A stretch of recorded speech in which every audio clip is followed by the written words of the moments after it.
Manoj, Ajay Devgn, is a countryman with very little money who lives in Bhagalpur and is sent to Calcutta by his mother to look for money for his sister's wedding. While there, he stays with two friends, Alok and Sheila, Molly Ganguly, who are very helpful in his desperate quest to find money. Alok makes some phone calls and writes a letter for him to send to his former classmate. The letter explains Manoj's plight and asks for any money to spare. Manoj, ashamed, tells Alok to forget the letter and that he will go out the next day and ask for money personally. Udharan Chenne.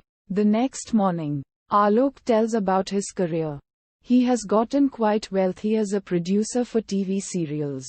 Also, as a part of a diet, he has Herbalife for breakfast. Manoj asks Alok about an address that he plans to stop at while looking for money that day. And the address turns out to be of a woman that Manoj was supposed to marry, but married another. Alok remembers what he had to go through to get Manoj over her, and insists he not go there and upset himself. Sheila tells Alok not to get so angry and let Manoj go where he pleases. The woman is supposed to be quite wealthy, and Manoj hopes not only to see her again for the first time since her marriage, but perhaps to get some money as well. Alok finally backs off. Udharan. To prepare Manoj for his journey out in the pouring rain, Alok gives him an address book of the people he may be able to collect money from, while Sheila gives Manoj a mobile phone, teaches him to use it, and a raincoat to keep him dry. On his journey, Manoj manages to collect 12,000 rupees before stopping at the home of his lost love, Neerja, Aishwarya Rai. Being there, he gets a memory of being a doorstep before, when they were together and happy, but is interrupted by Neerja's voice. She doesn't believe it is really him at first, and takes quite a while to open the door.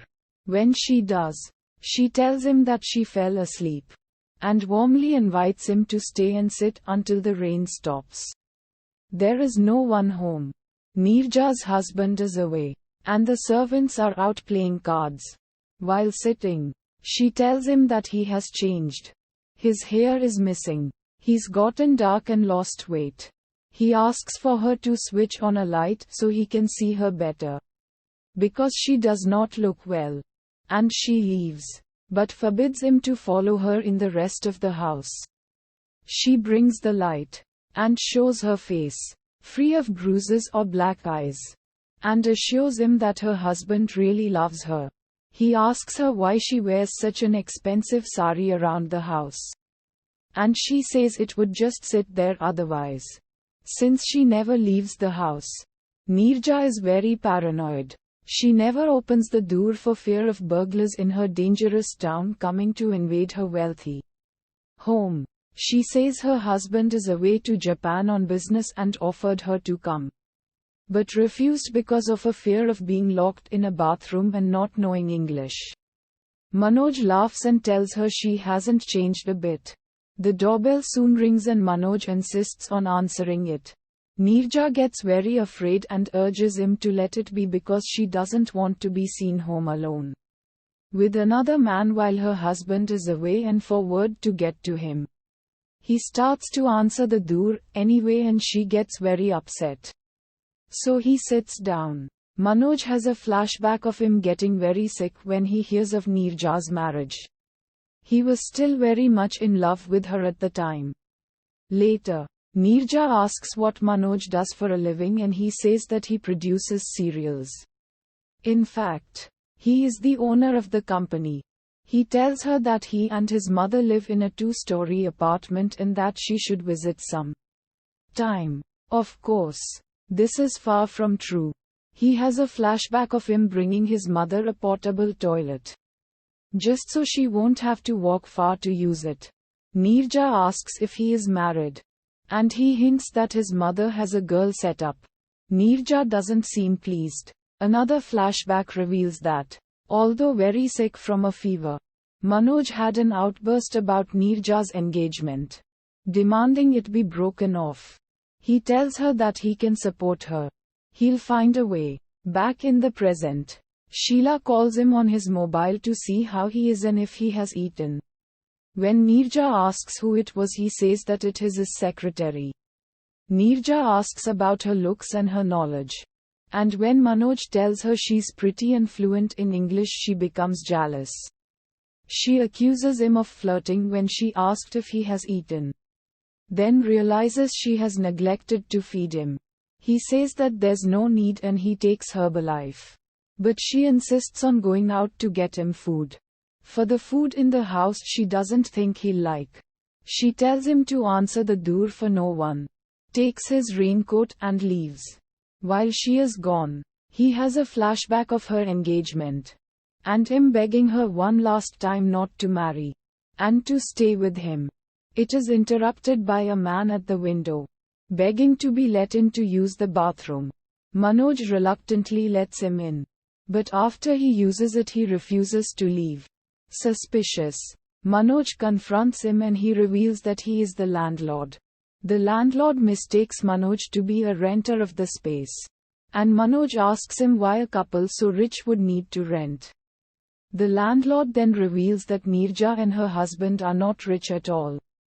In fact, they are close to being evicted from their home for lack of paying rent. The landlord even shows Manoj the bathroom, which he was refused access to, and sees how empty and dirty it is. Like the bathroom of a very poor family. He is confused, for he remembers when Neerja got married. The wedding was very expensive and her husband has a very nice job.